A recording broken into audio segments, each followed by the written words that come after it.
उत्तराखंड में लगातार सड़क हादसे हो रहे हैं। ऐसे में लगातार आरोप लगते हैं कि उत्तराखंड की सड़कें ठीक नहीं हैं, जिनके कारण हादसे हो रहे हैं। हमारे साथ बात करने के लिए पीडब्ल्यूडी सचिव पंकज पांडे जी हैं। जानेंगे उनसे सड़कों को लेकर के जिस तरह की शिकायतें सामने आती हैं उसमें कितनी सच्चाई है। सर, सड़कों को लेकर के लगातार शिकायतें हो रही हैं। उत्तराखंड में कई सड़कें ऐसी हैं जो खराब पड़ी हैं और आज भी एक हादसा हुआ जिसमें 8 लोगों की जान गई है। वहाँ के ग्रामीणों का भी आरोप है कि सड़क ठीक नहीं थी और जिस कारण ये हादसा हुआ है।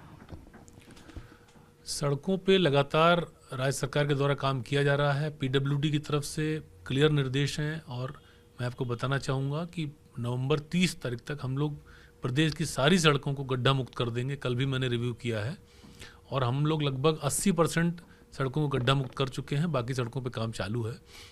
ये कहना कि जो सड़क ख़राब है इसलिए एक्सीडेंट हो रहे हैं, ये ठीक नहीं है, क्योंकि सड़कों पे जो एक्सीडेंट होते हैं उनके बहुत सारे कारण हो सकते हैं।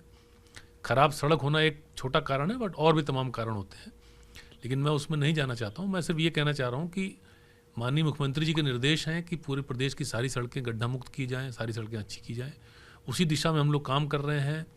बजट की कोई कमी नहीं है। हमारे पूरी टीम, पूरे विभाग के सभी अधिकारी लगातार काम कर रहे हैं और 30 नवंबर जो लास्ट डेट है हमारी, उस तक हम लोग प्रदेश की सभी सड़कों को गड्ढा मुक्त कर लेंगे। सर, सड़कों को लेकर के शिकायतें ये भी आती हैं जिस तरह से काम शुरू होता है वो काम समय से पूरा नहीं हो पाता। जैसे देहरादून की बात कर लें, कई जगहों पर गड्ढे हैं और कई जगहों पर दिक्कतें सामने आ रही हैं।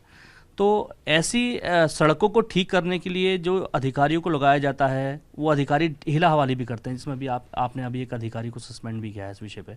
तो ऐसे अधिकारियों के खिलाफ किस तरह से लगातार कार्रवाई होती है और सड़कों का जल्द से जल्द काम पूरा हो उसके लिए विभाग क्या कर रहा है?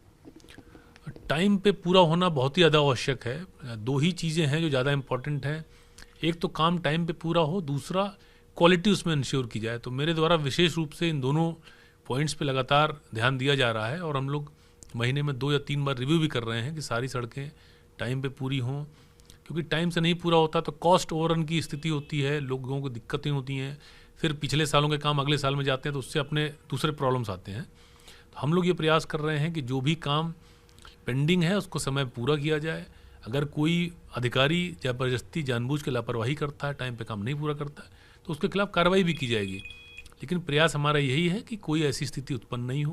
प्लानिंग टाइम से की जाए। हम लोग अगली सालों के लिए भी प्लानिंग कर रहे हैं प्रॉपरली, जिससे कि प्लान हमारा पहले से रहे, हमारे पास लिस्टिंग पहले से हो, कौन सी सड़कें टेकअप करनी है, कब शुरू करनी है, टाइम पे टेंडर हो।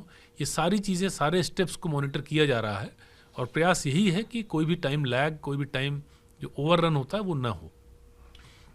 चलिए, एक तरह से विभाग ने एक डेडलाइन जारी कर दी है। 30 तारीख तक प्रदेश की तमाम सड़कों को गड्ढा मुक्त कर दिया जाएगा। बजट की कोई कमी नहीं है विभाग के पास। जो अधिकारी इस प्रकार के कामों में लापरवाही बरत रहे हैं उनके खिलाफ लगातार कार्रवाई भी की जा रही है।